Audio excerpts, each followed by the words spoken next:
Hi everyone, so today I'm going to be doing something a little bit different than what I normally do on this channel. I'm going to be doing a practice talk for a talk that I am giving next week at ICERM. So the topic of the talk is going to be an introduction to tropical geometry and tropical curves. And the intended audience is graduate students who have some background maybe in algebraic geometry or in combinatorics.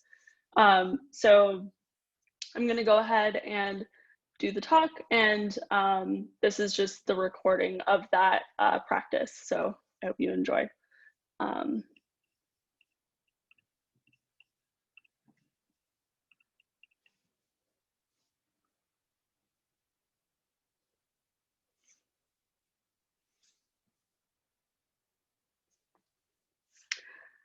All right, so let's go ahead and get started.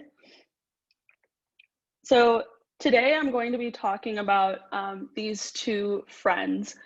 One of these is an algebraic geometer and the other is a combinatorialist.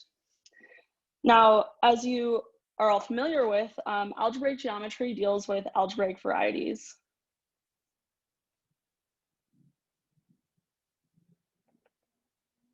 Which are zero sets of polynomial equations.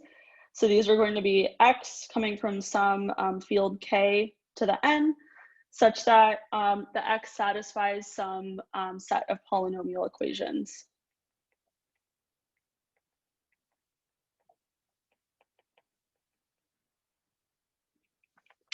And what tropical geometry is going to do is it's going to give us a way to associate to every algebraic variety a combinatorial object.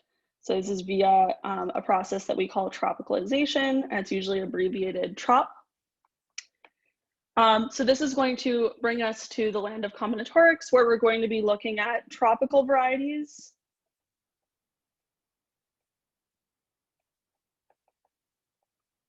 which are just a special type of polyhedral complex.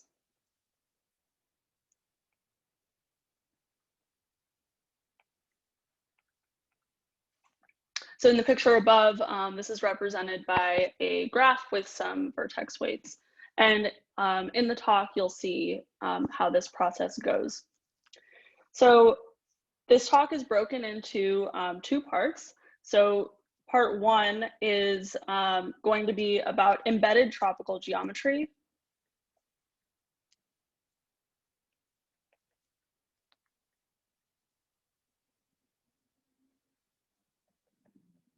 And I'm going to talk about this topic just through the perspective of curves in the plane.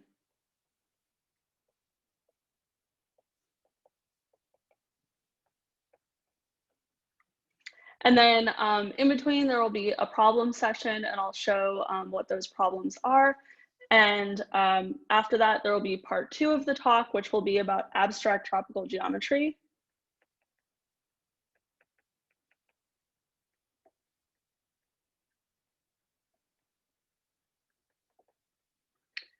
And I'm going to talk about the two friends that are pictured above.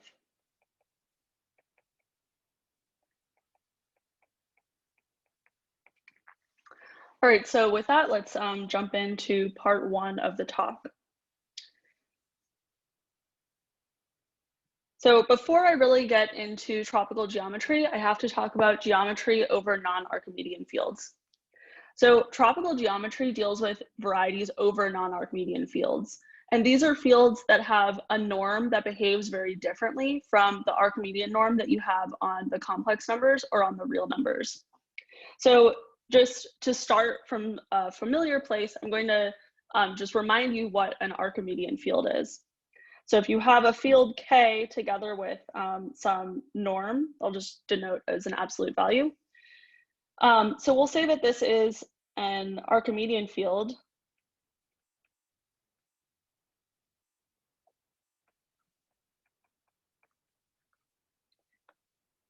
If it satisfies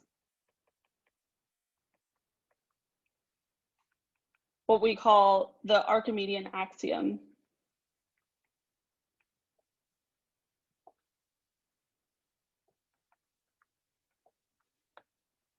And this says that for any non-zero x coming from our field, there is a natural number n such that the absolute value of n times x is greater than 1. Now, you might be looking at this and thinking that this axiom feels very natural and familiar, and that's mostly because this is an axiom that's satisfied by the fields that we're used to dealing with. But the catch is that the real numbers and the complex numbers are the only complete Archimedean fields.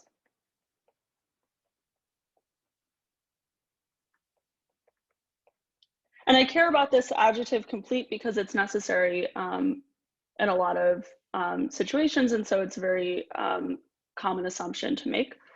And this result is called Ostrovsky's theorem. So what this means is that most of the time when you encounter a field that has a norm with it, it's going to be a non-Archimedean field. Okay, so what is a non-Archimedean field? This is just one with a norm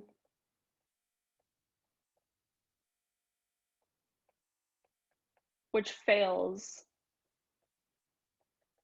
the Archimedean axiom.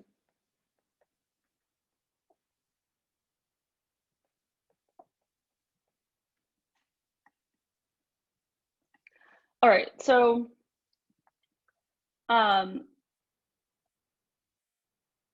get to some examples in a second, but first I want to mention something called the valuation.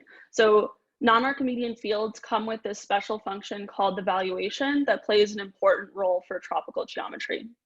So the valuation, I'll always write it as val sub k, so we keep track of the field. And this is a function from k to the real numbers together with infinity. So we just add an infinity there.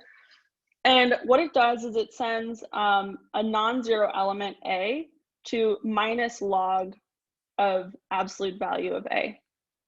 So this is for a not equal to 0. And then it sends 0 to infinity. Okay, so from the norm, you can just get this function called the valuation. And I should say that it's often, it's common for treatments of tropical geometry to start from the perspective of the valuation. So for example, if you look this up in a book, you'll see axioms that give you valuations. Okay, so the first example is the trivial valuation.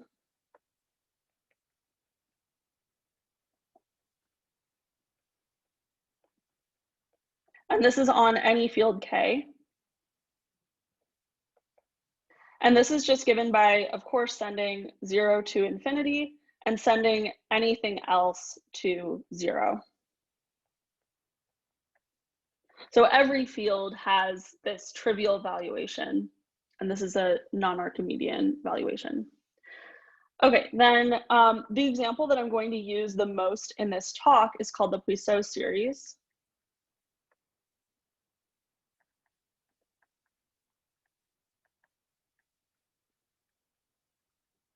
And it's denoted, and this is over the complex numbers. You can make the Pluso series over other fields as well, but I'm just going to work with them over the complex numbers in this talk.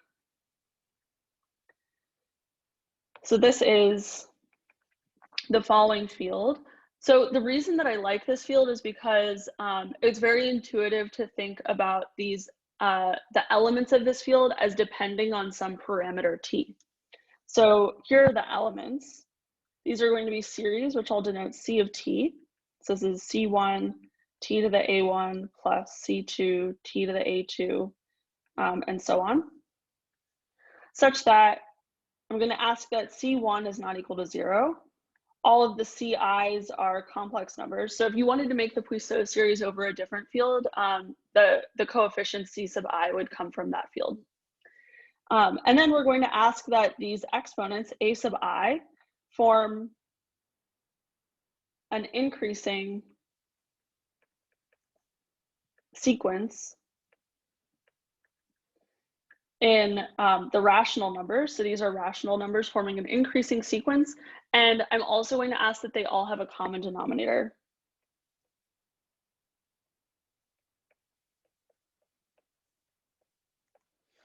Okay, and then of course, to make this a field, I also need to throw in the point 0 because that was not included here. Okay, so now let me tell you what the norm is, and then we can derive what the valuation is. So the norm on the Pluso series is given by the absolute value of a series C of t as above is going to be 1 over e to the a1. Okay, so this is just 1 over e to the lowest exponent of t appearing in the series. And then now let's figure out what the valuation is. So if I take val sub k of our element c of t, then this is by definition minus the log of the absolute value of c of t, which is minus the log of 1 over e to the a1, which simplifies to just a1. So when I give you an element of c of t, the valuation is just going to tell you what is the lowest exponent in t. So maybe I'll just write that. This is the lowest exponent in t. Okay, and I also just wanted to mention that one of the reasons that this is a nice field to use as an example is that it's algebraically closed.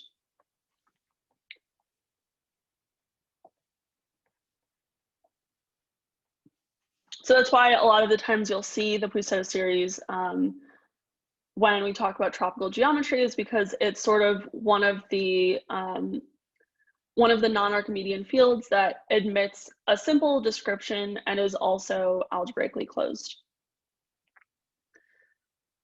Okay, so now I am prepared to describe for you embedded tropicalization. So in this section, I'm going to tell you how to find the embedded tropicalization of a hypersurface. Okay, so given a Laurent polynomial, which I'll just write out as f of x. So I'm going to take a sum over some elements in z to the n, and these are going to be the exponents of the monomials in my polynomial. C sub a, x to the a. So of course, for this to be a polynomial, I'm going to have to ask that all but finitely many of the c sub a are 0. Okay, so this is an element of my field k to the x1 to the plus or minus 1 up to xn to the plus or minus 1. So this is a Laurent polynomial in n variables. Then its tropicalization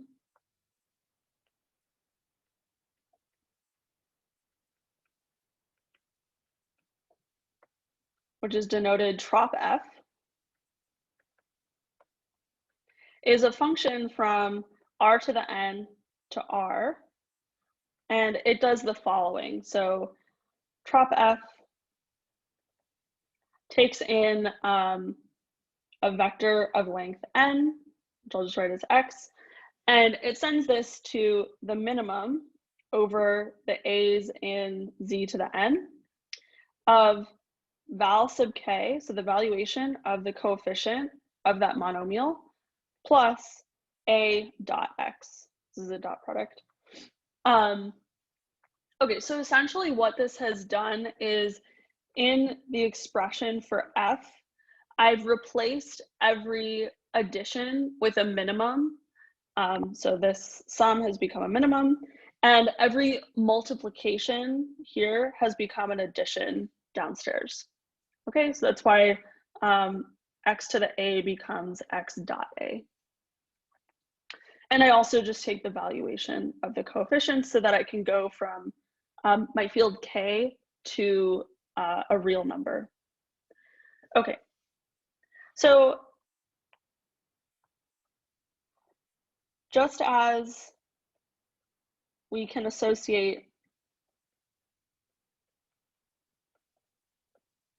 a variety v of f to the polynomial f, so this would be, in this case, this is going to be a hypersurface in k star to the n. We will associate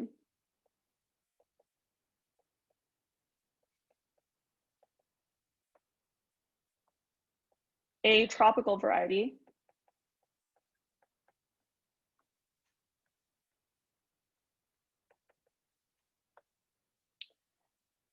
to the tropical polynomial trop f. Okay, before I make this next definition, I want to make some observations about trop f. So like I said before, there's only going to be finitely many c sub a, so that this is non-zero. When c sub a is 0, val k of ca is infinity. So most of the terms in this minimum are going to be infinity, so they don't really matter. Okay, then each of these terms is a linear function. So overall, the function trop f is piecewise linear. And there's going to be some special locus of points where more than one of these terms is achieved at the same time. So if you picture the graph of f, so say we're in one variable, the graph might look like there's some linear, there's some area where it's horizontal linear, and then some area would slope 1, some area would slope 2. So there's going to be these special locations where it's no longer linear, and this is where more than one term in the minimum is attained at once. So these points are going to be the points that we call part of the tropical variety. Okay, so now let me just say the definition. So the tropical hypersurface, which is denoted trop v of f, is the following set. So these are going to be those w's in r to the n such that the minimum in trop f of x, or we want it to be of w, is achieved at least twice. Okay, so just as I was pointing out before, there's going to be some places where this term and this term in the minimum agree, and so that's going to give us some point in our tropical hypersurface. Okay, so let's do an example of this. So this first example is going to be called the tropical line. So for this, I'm going to let my polynomial f be x plus y plus 1. And this is an element of polynomials in 2 variables over the Pluso series. So in this particular polynomial, you don't see any copies of t, but in future examples, that will appear. Okay, so then let's think about what trop f is. So trop f is a function from R2 to R, and it does the following. So trop f of W1 comma W2, so this is a point, W1 comma W2 is a point in R2.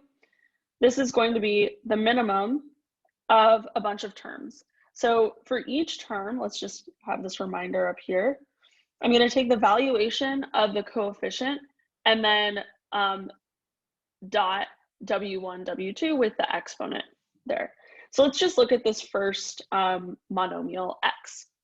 So the coefficient on x is 1, and the valuation of 1 is 0 because there's no copies of t in 1. So this is going to be val k of 1. I'll just write this out. Plus, and then the exponent on x, you can think of this as being 1, 0.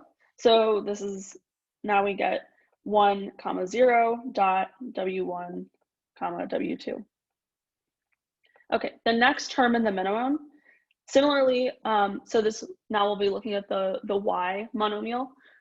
Similarly, the coefficient is 1, so we have val k of 1 plus 0, 1, dot w1, w2.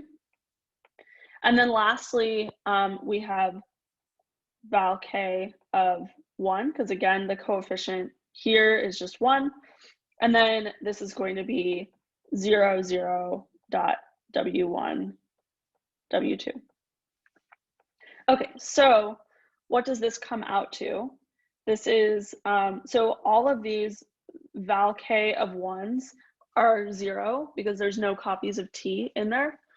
So this simplifies to the minimum of w1, w2, and 0. Okay, so now to find the tropical hypersurface, we want to figure out where more than one term is attained at once. So right now, I'm just going to do this by picking out 2 terms and figuring out what set of points make those 2 terms the minimum. For example, if w1 and 0 are the minimum, which points w1, w2 achieve that? Okay, so there's going to be 3 cases. So first, I'll do w1 and w2, or sorry, w1 and 0 are the minimum. So this occurs when w1 is equal to 0 and w2 is greater than or equal to 0. So we can draw that. So let's just put the origin here. Then when w1 is equal to 0, we have this as our x coordinate, and then w2 is greater than or equal to 0 is going to give us all of these points. Oops, I probably shouldn't make it that tall. Okay. Second, we're going to look at where w2 and 0 are the minimum. So this is going to be when w2 is 0 and w1 is greater than or equal to 0. So this happens along this area. And lastly, I'll look at where w1 and w2 are the minimum. So this is going to occur when w1 is equal to w2 and both of them, so w1, for example, is less than or equal to 0. So that gives us this set of points. Okay, so this picture that I just drew is referred to as the tropical line. Because whenever you have an equation defining a line in R2, it tropicalizes to look something like this. And it might be located somewhere different in the plane, but it will look something like this. So I just wanted to note that if you had a lot of terms in your minimum, so if your polynomial f was high degree and it had a lot of monomials, then this method of finding the tropical hypersurface could be very inefficient because you'll have to pairwise compare many, many terms. So I will be giving you a more efficient way to do this by hand, but first I just wanted to state one more fact about tropical geometry and continue with this example a little bit. Okay, so this theorem is called Capranov's theorem when it's in reference to curves in the plane. But you can state it more generally for higher dimensional varieties and higher codimension varieties than just hypersurfaces. So the set trop v of f is equal to the following set. So what we're going to do is just take points in the variety and coordinate-wise apply the valuation to every point. So val k y1 all the way up to val k yn, such that y1 comma yn is in v of f. And we have to take the closure inside of Rn.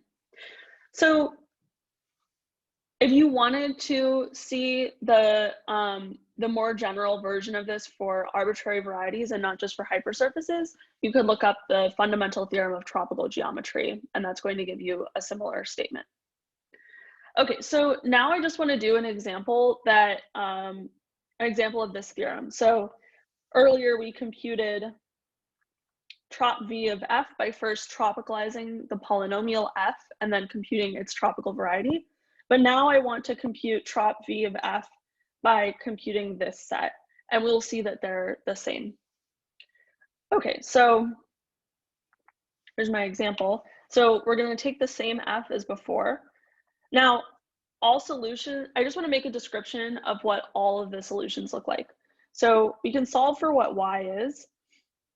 So y is going to be minus x minus 1, which implies that all solutions are of the form x comma minus x minus 1. Okay, so now I want to look at what could possibly be the valuations of points that look like this. So the first term is always just going to be valuation of x. So theoretically, this could be anything that the valuation could be, which is any real number. So, but however, looking at this, the valuation of this is going to depend on what the valuation of x is. For example, if x is minus 1, then these two terms will cancel each other. So minus 1 minus 1 is 0. And so the valuation of that is infinity. So this does depend a little bit on, or say we could even add a t to this. So this is then t, so then the valuation is 1. So really this depends on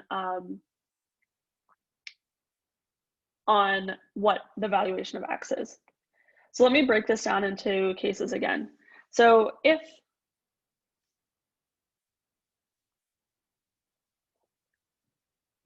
the valuation of x is positive, then what's going to happen is the valuation of minus x minus 1, so this y coordinate. Okay, so x is going to have as its lowest exponent in t some positive number. So then overall, the lowest exponent appearing in t is actually going to come from this 1, which is 0. So whenever x has positive valuation, the valuation of minus x minus 1 is going to be 0.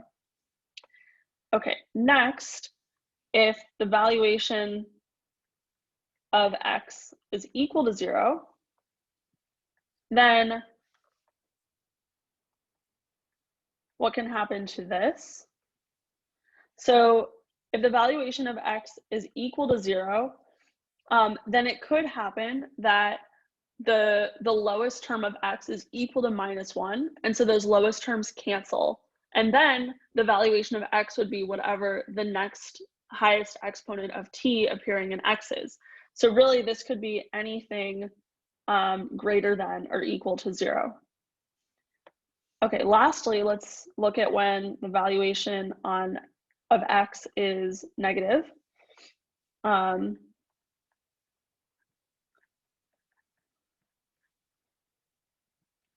So when this happens, 1 will not be the lowest exponent in t, because in fact x has some exponent on t that is already less than that. So this is going to be equal to val k of x. Okay, so now let's draw where each of these things happens. So val k of x is positive, implies that the second valuation is 0. So that gives us this ray here. The next one is when val k of x is 0, and then that gives us a positive y coordinate. So that's all of these points. And then lastly, when val k of x is negative, the valuation of the y coordinate is equal to that. So we get this ray. And you see that this matches exactly the tropical line that we had before. So this just is an example that verifies Capranov's theorem. Okay, and now I want to make a quick remark. So you might be wondering what kind of object is a tropical variety. I was looking at this line, it has some special properties, right? Like all of the, it has different pieces, and all of those pieces have flat sides, things like that. So a lot can actually be said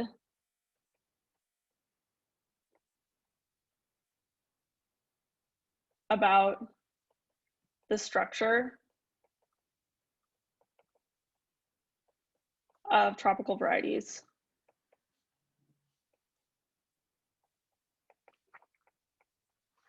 And if you want to learn more about this, I'm not really going to talk about it very much today, although the next portion, the next little part of the talk that I'm going to give will say something more about what a tropical variety can look like. But if you want to learn more about this, the thing to look up is the structure theorem.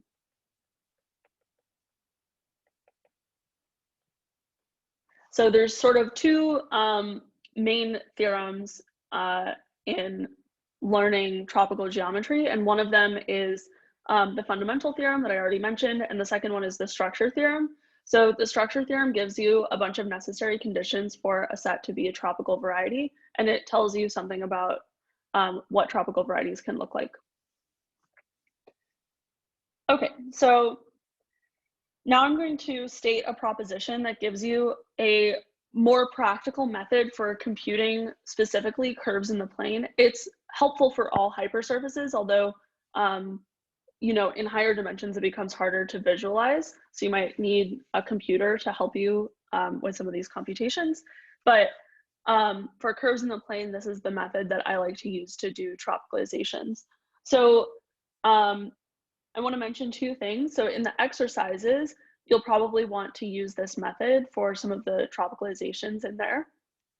And the second thing I want to mention is that I haven't defined a lot of the terms that are going to appear in this proposition, but immediately afterwards, I will do an example that hopefully explains what some of those terms are. Okay, so now let me state the proposition. So we're going to let f be a Laurent polynomial over k and n variables.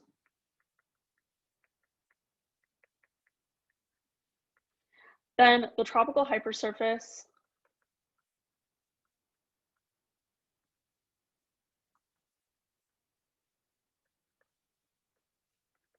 trop v of f is the n-1 skeleton. So this is sort of the first thing I haven't really explained of the dual polyhedral complex.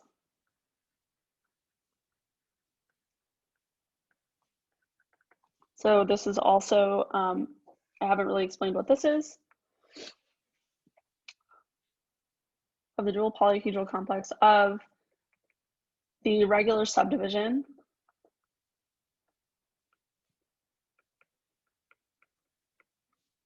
this is another thing I haven't explained, of the Newton polytope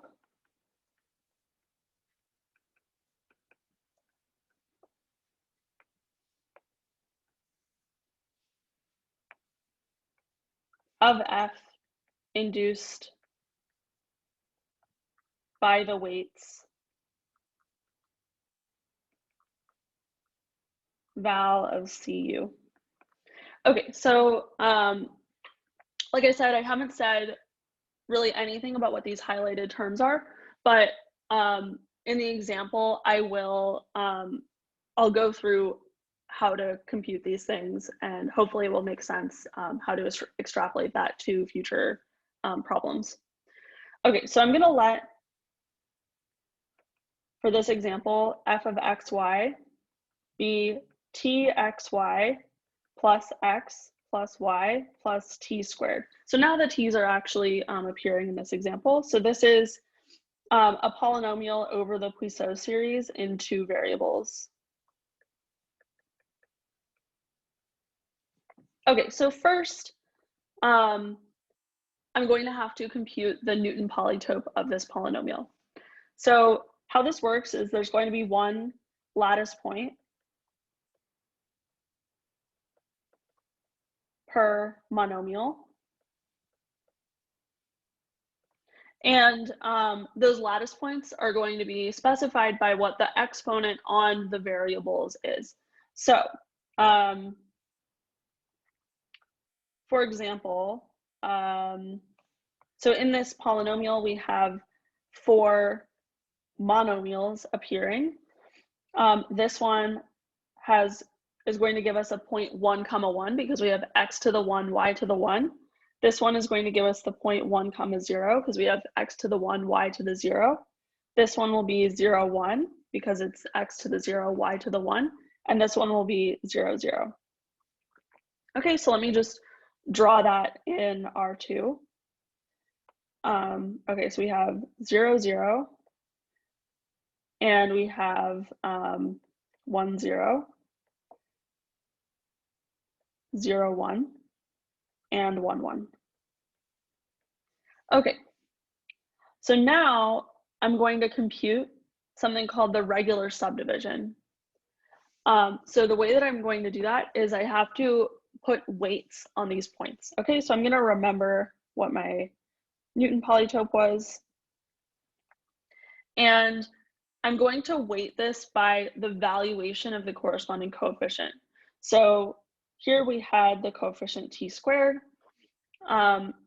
Here we had the coefficient 1. Here we also had the coefficient 1. And then lastly over here we had the coefficient t. So now I want to take the valuation of these. So the valuation of 1 is 0. And the valuation of t is 1. And the valuation of t squared is 2. Okay, so I'm weighting these points by these red numbers. Now what I'm going to do is put this into R3.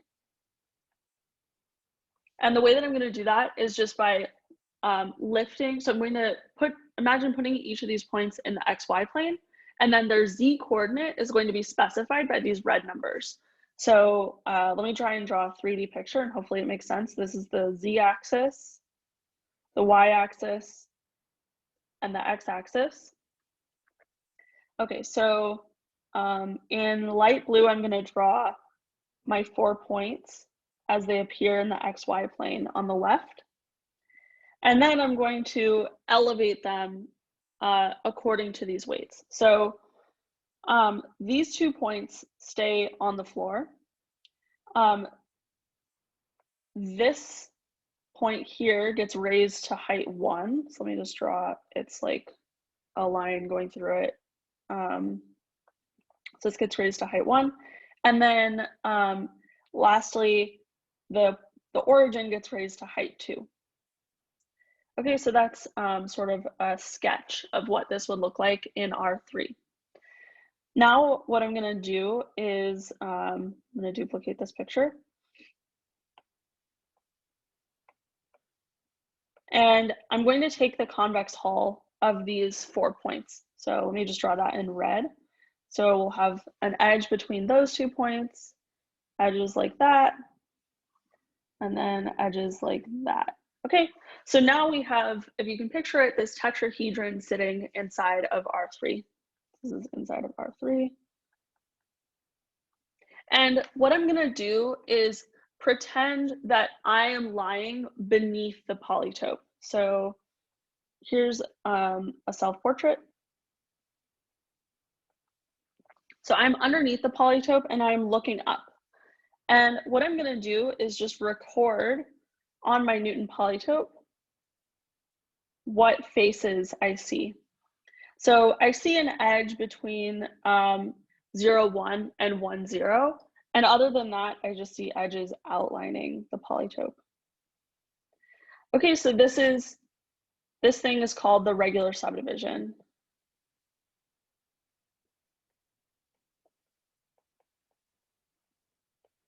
And this is, I should say that this is a much more general term. So anytime you have a configuration of points and you weight them with numbers and then make a subdivision by looking from below, that's called a regular subdivision. But in the context of tropical geometry, the weights will usually be specified by the coefficients of your polynomial. Okay, so now I'm going to make the dual complex. And what this is going to have is one vertex per two-dimensional cell in my regular subdivision. So let me write that. So vertex corresponds to two-dim cell, and then edges will correspond to edges. Okay, so I like to just start by picking one two-dimensional cell. So I'll start with this one. And I associate to that a vertex, and then I draw edges just perpendicular to the directions of the edges appearing in here. So you get one coming out this way, one going out this way, and one going this way. And whenever your edge like exits the polytope, then it's going to be an infinite ray of your tropical variety. Whenever it stays within the polytope, it's going to be a finite edge. Okay, so here's the point corresponding to the other triangle, and rays going up like this. And then one last sort of technical detail is that because I'm using the min convention, I have to rotate this by 180 degrees. So in this case, this tropical variety is already symmetric. So it doesn't really change the way that it looks at all. However, if you're ever confused about this, I would just think about the tropical line, because the Newton polytope of the tropical line is this triangle. And so if you don't rotate, you will get something that is like backwards from the tropical line. Okay, so now as sort of one last thing, I'll just mention how you find the coordinates of these vertices. So for example,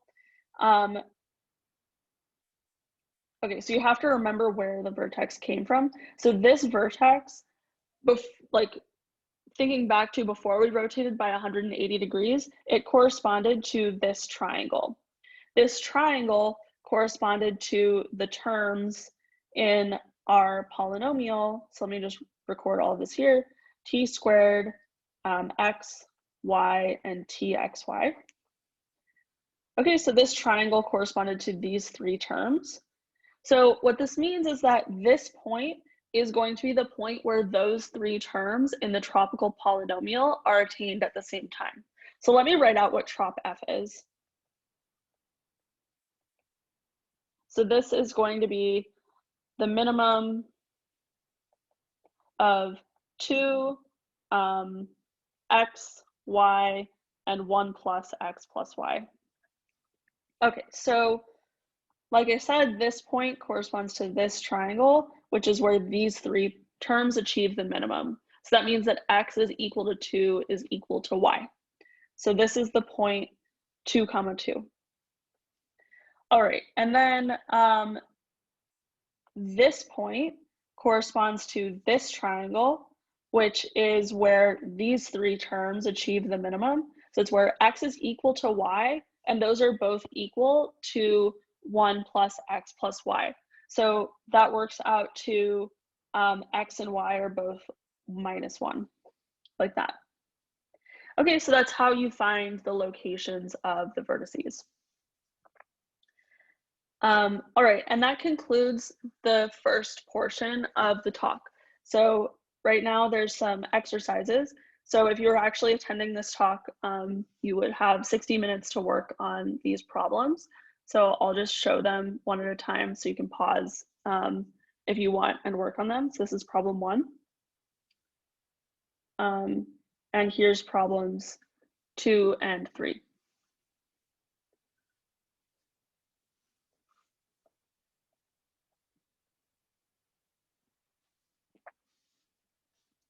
Okay, so now I will give the second part of the talk.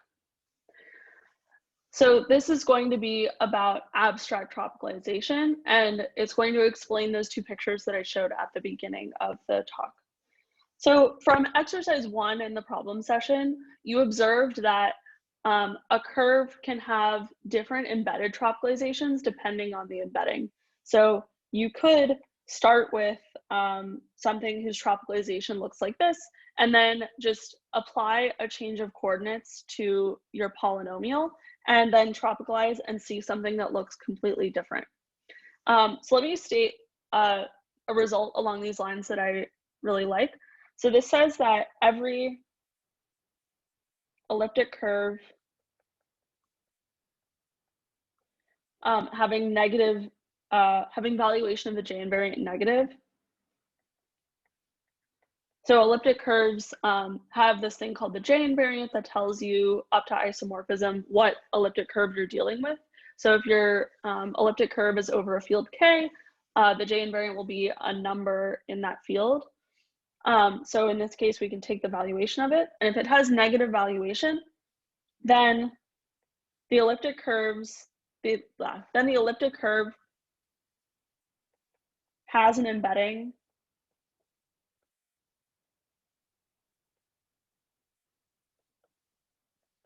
such that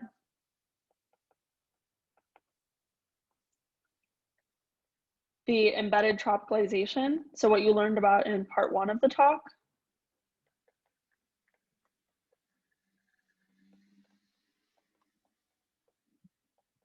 is a honeycomb. So it looks like this. This is what we call honeycomb form.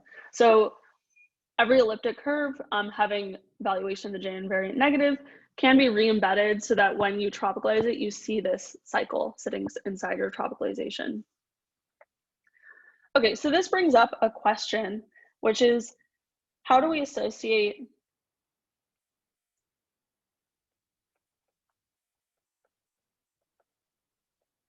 an intrinsic tropical object to a curve? So if I give you two curves that are isomorphic, but maybe have a different embedding, then when I tropicalize them, I should get back the same tropical object. So in this portion of the talk, I'm going to explain how to do that. Okay, so this is what we call abstract tropicalization. So in this part of the talk, I'm going to be using a bit of language from algebraic geometry, but I'll say more of an intuitive way to think about it and how to view this construction. So a curve over the Pluso series, like I hinted at before, it depends on this parameter t. So you can actually think of a curve over the Pluso series as a family of curves that depends on that parameter. And the way that we're going to think about this is that when t is not equal to 0, you're looking at some nice smooth curve, but then possibly when t is equal to 0, you're going to have a bunch of different irreducible components of the curve intersecting in nodes. So this is like the cartoon picture that you should have in mind. So informally,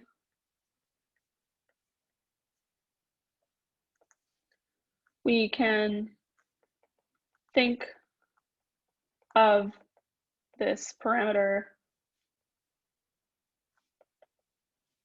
t as going to 0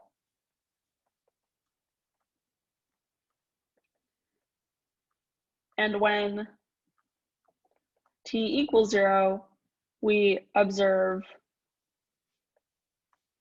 some possibly singular behavior. Okay, so now I'm going to set up some notation that will set up sort of the algebraic geometry of this for us. So first, I'm just going to let R be the following ring. And this is referred to as the valuation ring. So this is the set of elements F in K such that the valuation of F is greater than or equal to 0. Okay, so we've just taken the elements of our ring that have non-negative valuation. So in the Pluso series, this would be anything whose lowest exponent in T might be 0, but other than that, there's only higher exponents in T. And I want to remark that this is a local ring, which just means that it has a unique maximal ideal. And its unique maximal ideal is the following.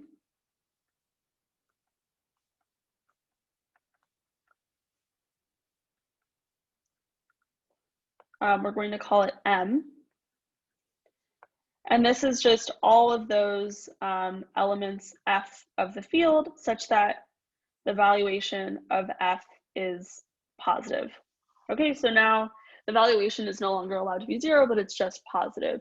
And this is the unique maximal ideal in our ring R. So if we're to look at spec R, oops.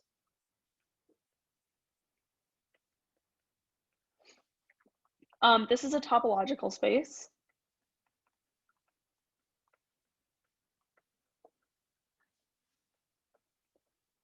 And it's a finite topological space with kind of a funny topology. So it has 2 points.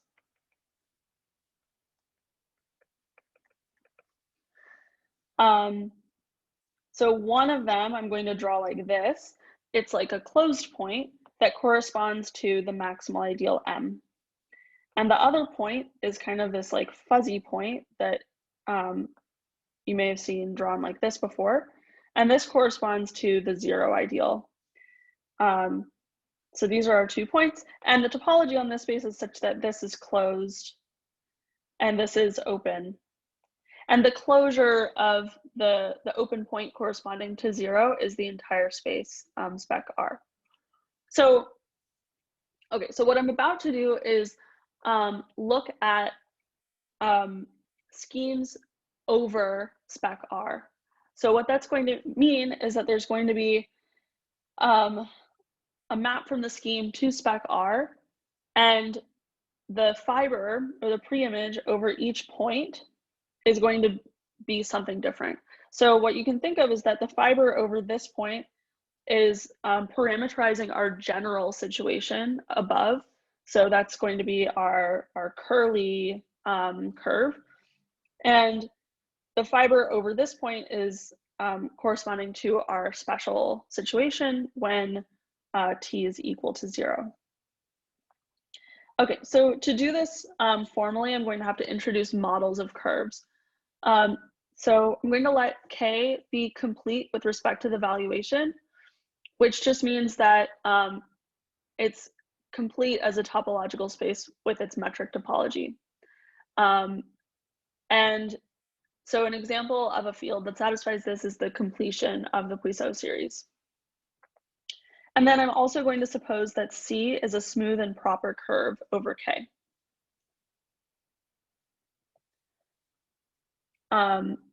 Okay, so now I'll write the definition of a model. So a model, which is denoted curly C, and I'm really going to draw this with a really emphasized curl so that you don't confuse it with the curve C. A model C of C over the field K is a proper and flat scheme over R,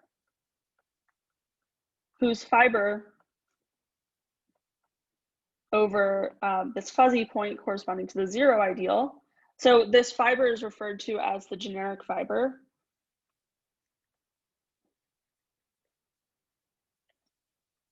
We're going to ask that, so we have to relate this model somehow to C. We're going to ask that this generic fiber is isomorphic to C.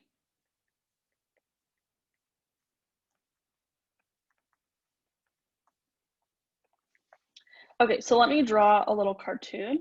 So we have our curly curve C, and we have something special happening over here.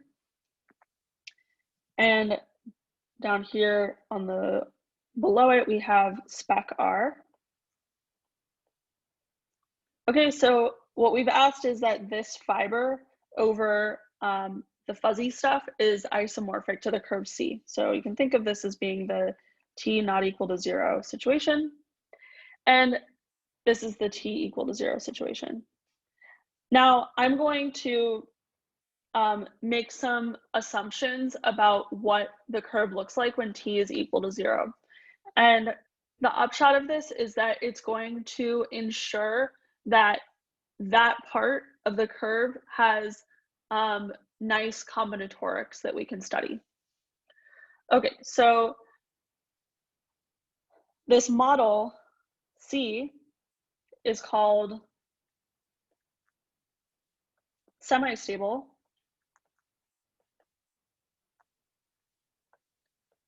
if the fiber over the closed point, which is usually referred to as the special fiber,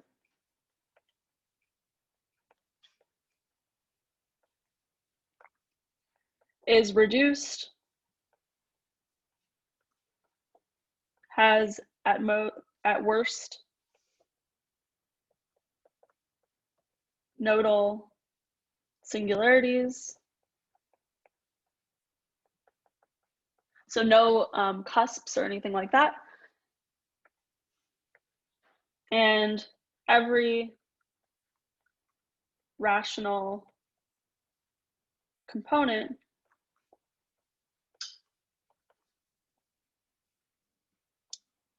has at least 2 singular points.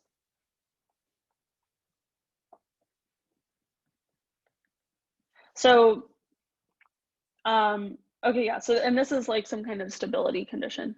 So, what I really want to emphasize about this is that, okay, so just to recap, we've made a model of our curve C where we have, this model has 2 pieces. One piece is called the generic fiber and one piece is called the special fiber. And the generic fiber is assumed to be isomorphic to C. The special fiber is going to be some other thing that we've asked to have nice combinatorics. So what I mean by that is that it consists of some irreducible components that might intersect in nodes. Okay, so so this allows us to work with this object C as a combinatorial object. And what I want to do is make the following remark. So there's a theorem called the semi-stable reduction theorem that guarantees that a semi-stable model for C exists. So if you give me any curve C satisfying the assumptions from before, then I can find, at least in theory, a semi-stable model for C. So what that means is that the restrictions that I placed on this that make the special fiber have really nice combinatorics, we're not actually we're not too bad, because we'll always be able to find such a model for C. So the semi-stable reduction theorem guarantees that we can redefine or put our curves into a combinatorially tractable form. And what you can think of this as is just a good embedding from the perspective of tropical geometry. So let me do an example. So consider the curve y squared equals x cubed plus x squared plus t to the fourth over the Pluso series. Okay, so when t is not equal to 0, let me just draw spec r at the bottom.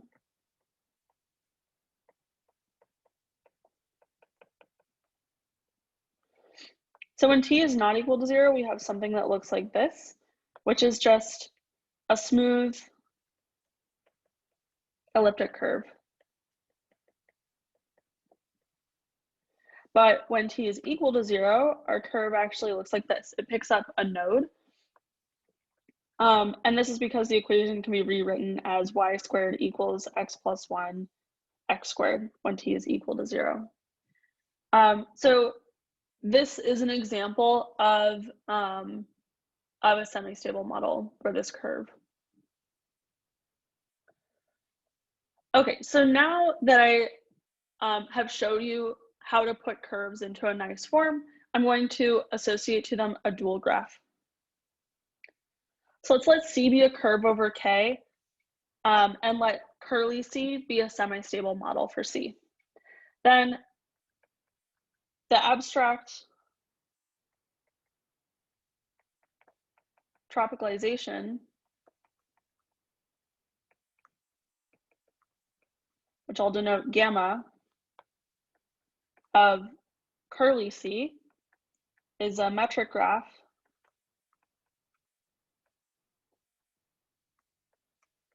with the following data. So firstly, it has vertices corresponding to irreducible components of the special fiber. So down here I have the example from the beginning of the talk. So this is what our general fiber of our algebraic geometer looks like, and this is what the special fiber looks like. So its corresponding tropical curve has vertices corresponding to the irreducible components of the special fiber. So this is our special fiber, and it has 1, 2, 3, 4, 5, 6 irreducible components. So let me just draw those as vertices.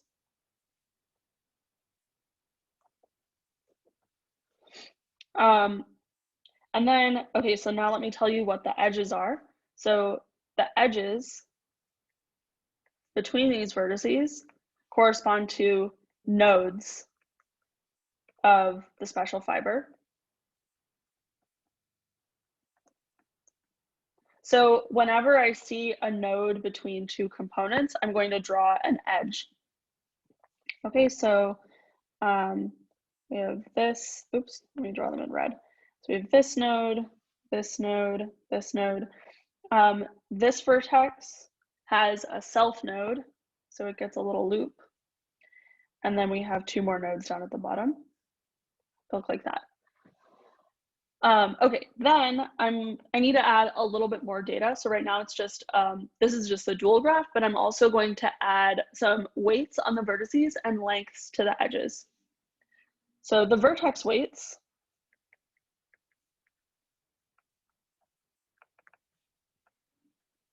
are going to correspond to the genus of the component. So for example, over here, this little right arm or left arm, this corresponds to, this is an elliptic curve, it has genus 1. So over here, I'm just going to add a weight 1 to that vertex. And similarly, the other hand and the 2 feet also have genus 1. Then this component is a rational component, just isomorphic to P1. So this gets a weight 0 because it has genus 0. And this at the top is just a self-nodal genus 0 component. So this also gets a weight 0. And then the last thing that I'm going to do is put edge lengths on the edges. And these correspond to what I'm just going to call the deformation parameter around each node.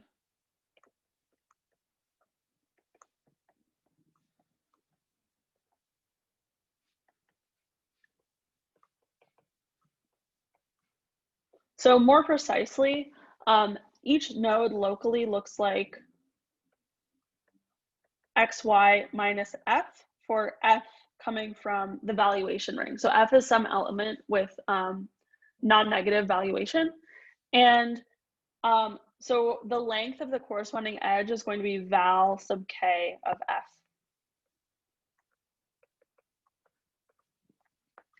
Okay, so that's how you define the abstract tropicalization, is using all of that data. And right now, I've just defined the abstract tropicalization of my semi-stable model C. Oops. I've lost control of my iPad. Okay.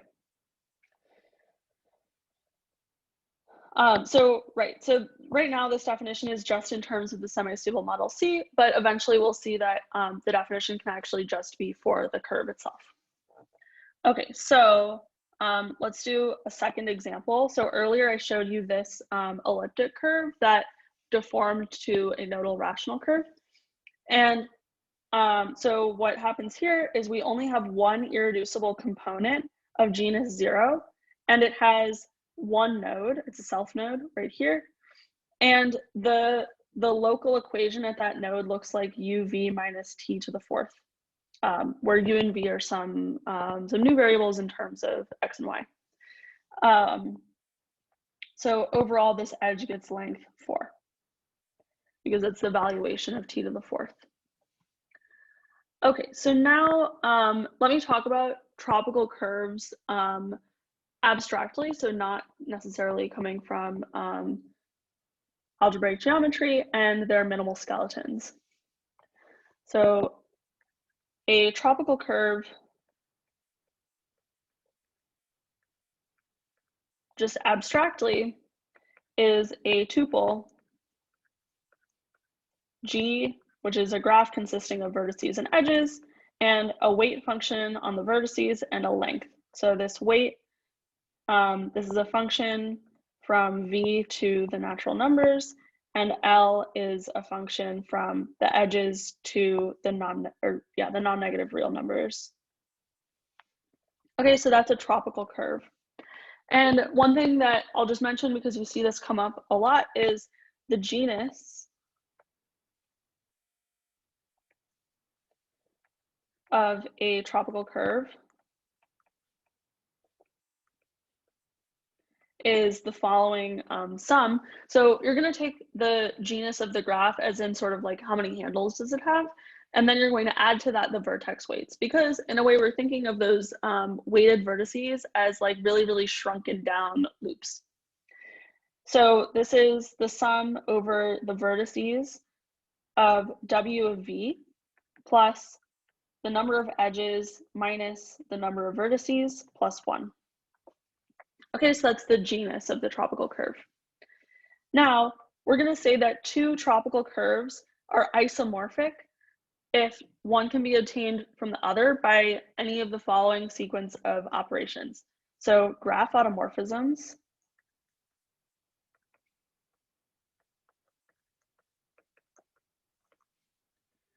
contracting weight 0 vertices,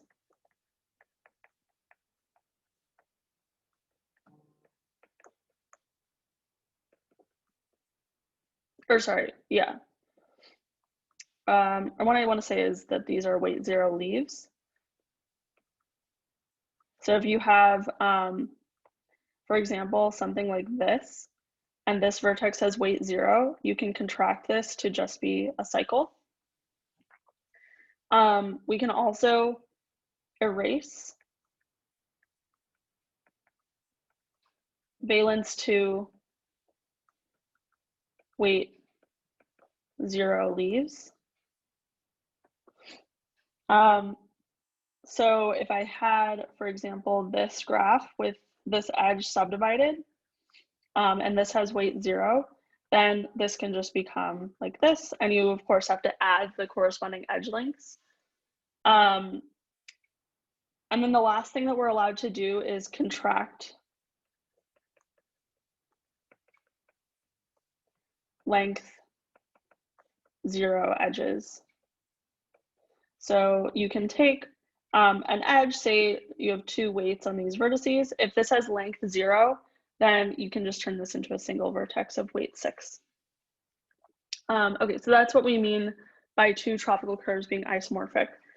And now I'll make the following remark that different semi-stable models for a curve C. So if you have your curve C and you make 2 different models for it, they will actually have isomorphic tropical curves. So what this tells us is that I can make the definition that I made before for the tropical curve corresponding to C, and that's well defined. So the tropical curve corresponding to C is just take C, make a semi-stable model as guaranteed by the semi-stable reduction theorem, and then look at the dual graph of the special fiber, and that will be your tropical curve. So as an example, looking at these guys again, so we saw before that the guy on the right is the tropical curve of the special fiber on the left. If we took this point and blow it up, then we get a little P1 hat up here. And this would just have the effect of introducing another vertex on our graph. And that vertex has weight 0. So these 2 tropical curves are isomorphic because we could just forget this, this vertex of weight 0. Okay, so now I'll just state a proposition, which is that every tropical curve of genus greater than or equal to 2 has a minimal skeleton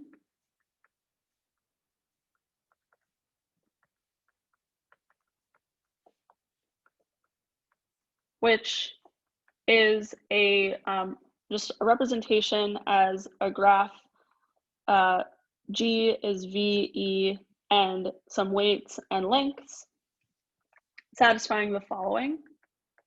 So our minimal skeletons have no vertices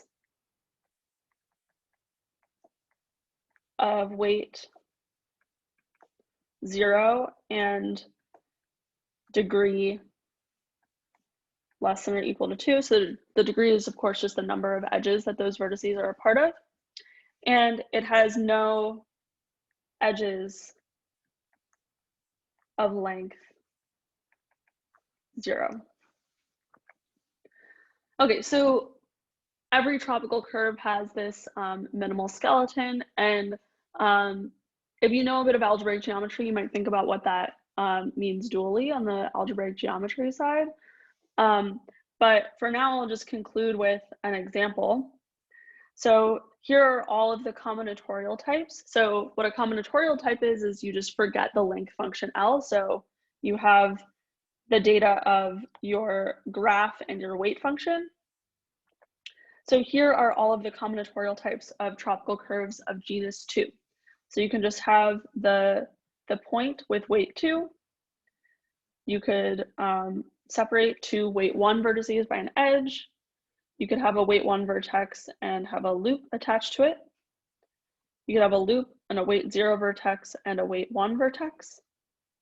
You can have this thing that people sometimes refer to as the figure 8, or you can have this dumbbell graph or the theta graph. And these are the 7 types of tropical curves of genus 2. So just to recap, we saw these 2 friends, algebraic geometry and combinatorics, and we saw that they're related in the following ways. So the abstract tropicalization of this algebraic geometer is this tropical curve. And something I didn't really talk about, but I'll hint at now, is that if you have a good embedded tropicalization, so the construction we talked about in the first part of the talk, then that good tropicalization can actually have this abstract tropicalization sitting inside of it. So that's what you saw with the elliptic curves in honeycomb form, is that they actually have their abstract tropicalization sitting inside of the embedded tropicalization. And I want to make one final remark that today I really only talked about curves, but you can pretty much generalize everything in this talk to higher dimensional varieties. And with that, thanks for your attention, and I hope that you enjoyed this practice talk.